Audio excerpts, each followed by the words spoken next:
Shortly after COVID-19 broke out, federal student loan repayments were paused to provide Americans some relief. But after 2 years, more than 41 million borrowers are expected to see payments resume in May. According to reports, however, the Biden administration is considering pumping the brakes on these repayments again. But borrowers' sigh of relief might be short-lived if naysayers who oppose extending the moratorium have a say. So here to discuss how conservative coalitions are urging the administration to put an end to the moratorium is Isabelle Morales, Policy and Communications Specialist at Americans for Tax Reform. Isabelle, thank you for joining us. Thank you for having me. And so the double negatives really start to pile up here, and it can be confusing, who's on which side. And so what is it that the major kind of conservative coalition is pushing for here today? Is it for students to be forced to start paying their loans again quickly? Yeah, I mean, the idea is that federal student loan repayments should begin again. The Biden administration should not extend this moratorium beyond May 1st. And that's because this policy has costed taxpayers $100 billion so far and continues to cost them an additional $4 to $5 billion each month that it's still in place. And first of all, it's unbelievable that the president alone can spend this amount of taxpayer money without further congressional approval, which really just reads as executive overreach. Also, this policy worsens our out of control inflation, which most recently hit 7.9%, the highest it's been in 40 years. This policy is fundamentally unfair. It's a slap in the face to Americans who have already paid off their debts, those who decided to work throughout their schooling, even Americans who joined the military to pay for their education.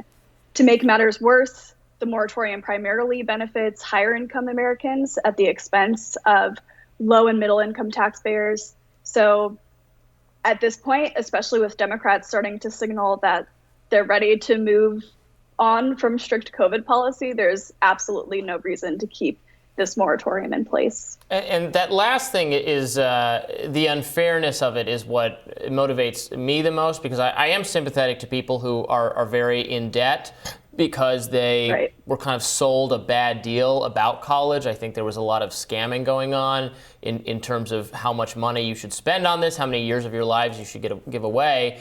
And I totally support reforming the education system, trying to lower the actual cost. I would not subsidize student loans. I would not encourage this as a choice for everyone. I do all sorts of other things.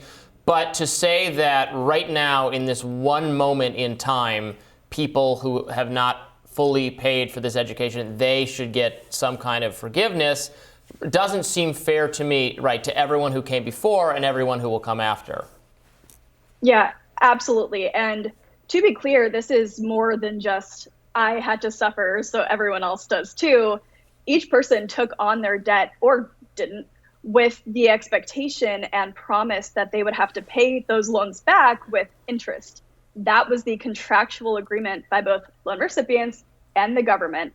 And based on that information, millions of Americans changed the course of their lives. They made decisions and compromises that still live with them today. And if the government continues the moratorium or goes even further and cancels student loan debt, they're not only rewarding those who made less frugal decisions, but they're also actively undermining Americans' confidence in their government's word.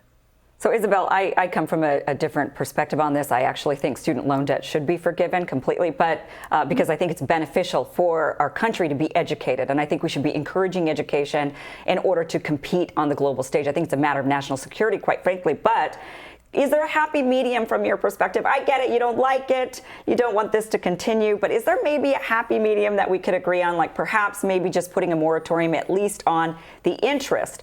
A lot of people, what has happened is they go to medical school, they go to law school. We need doctors, right? I don't know. Maybe we could argue we don't need lawyers. I say that with having a lawyer at home. But, but certainly we need engineers. We need doctors. We need a lot of people that do have to go to these, unfortunately, whether we like it or not. And I could agree with Robbie all day long that maybe it's a big scam and people shouldn't be paying this much money for education. Cost is too high, but the cost is there. It's been done. People already have these loans. There's no going backwards in time and changing the price of education. So people would graduate from like medical school, and they'd have $200,000 in debt. But the banks, I mean, can we all sit here and say that the banks are these great benevolent organizations? They would then use that, the interest that was on those $200,000 loans, for example, by the time that person got a job out of residency and was able to start paying those loans, that $200,000 ballooned to $270,000. So now they're paying not the $200 they agreed to pay, but they're paying $200 plus $70,000 extra dollars to a bank. I mean, do we really think that's a good thing for America and that that's something we should be agreeing to? Or can we maybe say, let's forgive the interest? Well, I mean, I think your point about banks, even if the government were to forgive all student loan debt, they'd only have the authority to forgive federal student loan debt. So I don't know if we'd be getting the retribution on the banks that maybe they deserve or maybe not. And to your point, you're right. We can't go back. The money has been spent. The students have taken on those loans. But what we do have to remember is that things can get worse. College can get more expensive. And it's a mistake to leave out of this conversation how we got into this predicament.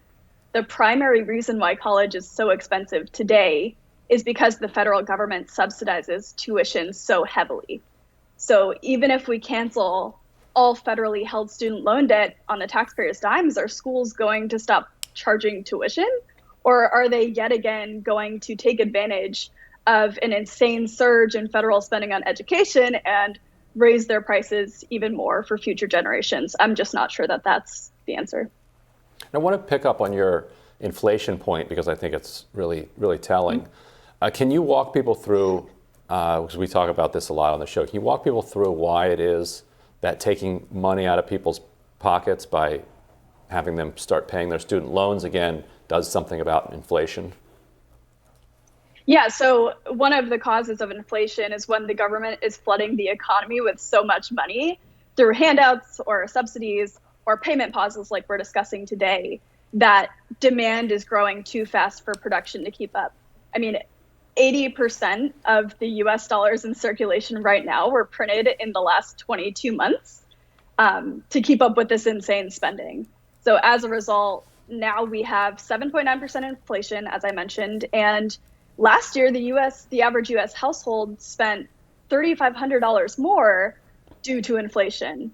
And not only that, but inflation is eroding purchasing power, so wages are decreasing on average. I think the last BLS data that came out a couple days ago showed that average hourly earnings dropped by 2.4%. So these have real-world effects. Right, and so I just want to underline that the way that Reaganomics and whatever you want to call it says that we ought to combat inflation is taking money away from people. So you get a paycheck, that's $700. They want to say, no, you need to take extra $200 of that and just burn it.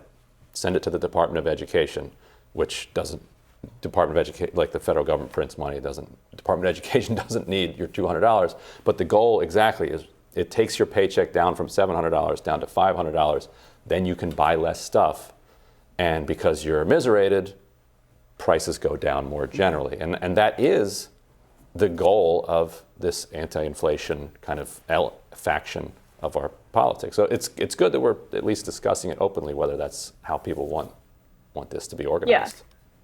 I mean, I think this is better described as spending than taking taxpayer money or taking people's money, because the government budgeted based on the expectation that this money would be coming in.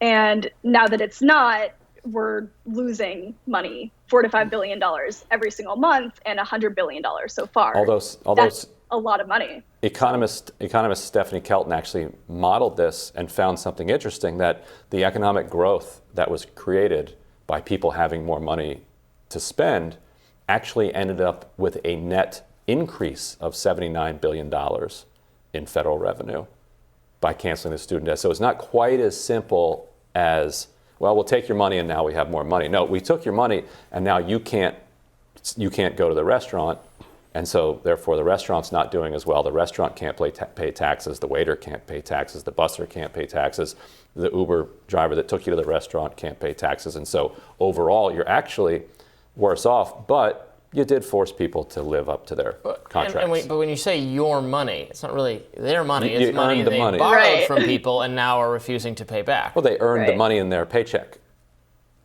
Right. On the premise that they would pay back the loan that they took out, the way any loan works. And this is one category of people who are saying, no, we refuse to do it even. Although so many have already paid the principal back. Like they'll take out $20,000 and by the end of it they've paid back 70, to Kim's point. Yeah, and that's what I'm in the middle of right now. I took out 35 somehow 15 years later. Why 15 would years anyone later, do you it? still owe Why 32. would anyone do it? I mean, I feel tremendously sorry for people who Well, got because scammed. no, it's just not- like if you Kim wouldn't agreed be to here give if she a hadn't done that. Nigerian Exactly. I prince don't think it your- was a scam. I think that my education was valuable. I mean, do I think I got overcharged? Sure, but I still think I should have gone to college. I mean, not everybody needs to But go you to can college. go to college without taking out. No, I mean, it depends Some on your people university can. and not. Yeah, it We can depends. go to community. No, there are educational options that are much cheaper. I that did are just 2 as years good. of community They're just as college. I good. transferred to university. No one Did paid you end my up going to college. like 8 different colleges? Hey, you know what, Robbie? What you can do is take a time machine to 1982 and then college is a lot more affordable. Yeah, exactly. So I mean- if you don't do that, those are the choices People you should made. skip the whole thing. Anyway, thank you so much for joining us. We really appreciate you. it. Thank you. Have a nice day. We'll have more Rising right after this.